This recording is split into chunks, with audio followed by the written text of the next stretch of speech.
এখন বাজে রাত 8:30 মতো। আর এখন থেকেই আমি আমার ব্লগটা শুরু করলাম। আজকের কিছু সেলাই নিয়ে বসেছি, সময় করে একদম উঠতে পারছিলাম না, তো আজকের একটু সময় বার করে সেলাইটা করতে বসেছি। এটুকুনি না করলে নয়। Welcome to Jahanara's Bengali blog. কেমন আছেন সবাই? আশা করছি সবাই খুব ভালো আছেন। জায়ান আর জিসাদকে ওদেরকে খেতে দিয়েছি আর কি।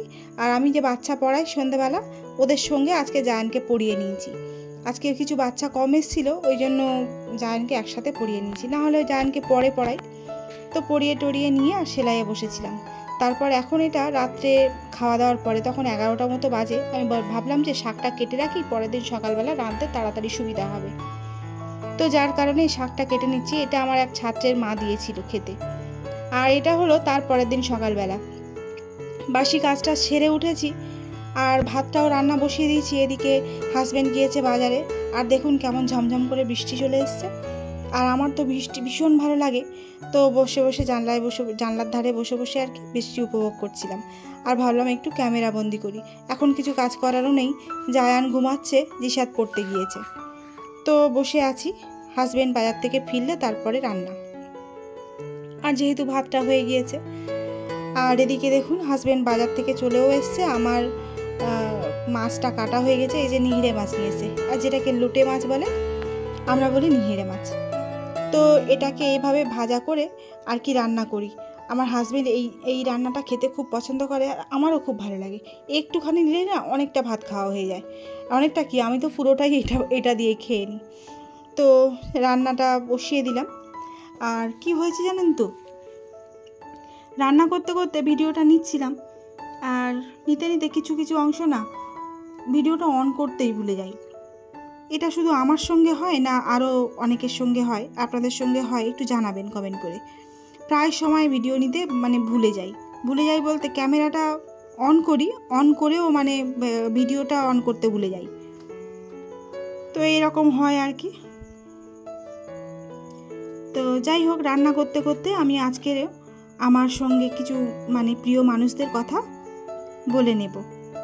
গত ভিডিওতে বলেছিলাম কয়েকজনের নাম, আর এই ভিডিওতে কয়েকজনের নাম বলবো।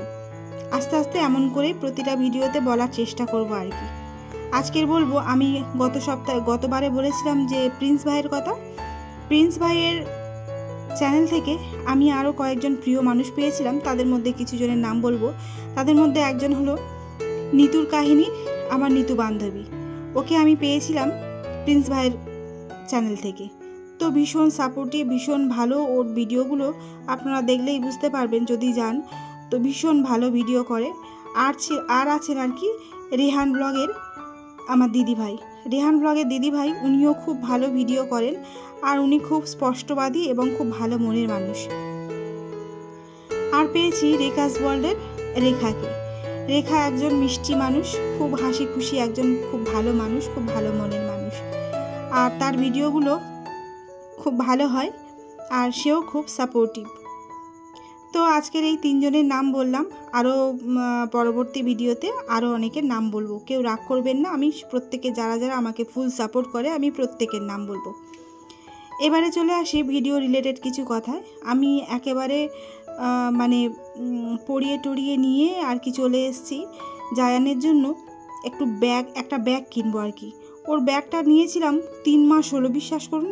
আমি সেই নিয়েছিলাম নিউ মার্কেট থেকে। এত ভীষণ ঠকিয়ে দিয়েছিল, তো কি বলবো। হাজব্যান্ড আমাকে খুব বকাবকিও করেছিল এর জন্য। বললো কেন ফুটপাথ থেকে নিয়েছো, ভালো দোকান থেকে নিলে, ব্র্যান্ডেড জিনিস নিলে তাহলে তো আমরা বেশ কিছুদিন ব্যবহার করতে পারতাম। আর এদিকে দেখুন, অতগুলো ব্যাগ দেখালো, একটাও পছন্দ হলো না। আমার ছেলের এইটাই পছন্দ হয়ে গেল, জায়ানের।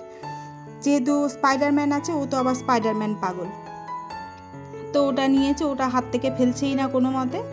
তারপরে চলে গেলাম জিসাদের জন্য জুতো কিনতে। জিসাদের স্কুল শুটা না, ওটা ছোট হয়ে একদম আঙুলের কাছটা ফেটে গিয়েছে, একেবারে না কিনলে নয়। তাই ওর জন্য স্কুল শু নিতে আসলাম। তো এখান থেকে ওর জন্য স্কুল শু নিয়ে নিলাম। আর আমি চারিদিকে দেখছিলাম যে জুতোগুলো খুব সুন্দর ছিল, মেয়েদের যে কালেকশানগুলো ছিল সেগুলো খুব সুন্দর ছিল। আর এই দোকানে চলে আসলাম এখান থেকে জিসাদের একটা স্কুলের প্যান্ট নেওয়ার জন্য। স্কুলের প্যান্ট ওখান থেকে নেওয়া হয়ে গেলে এখান থেকে নিয়ে নেব জায়ানের জন্য একটা রেইনকোট।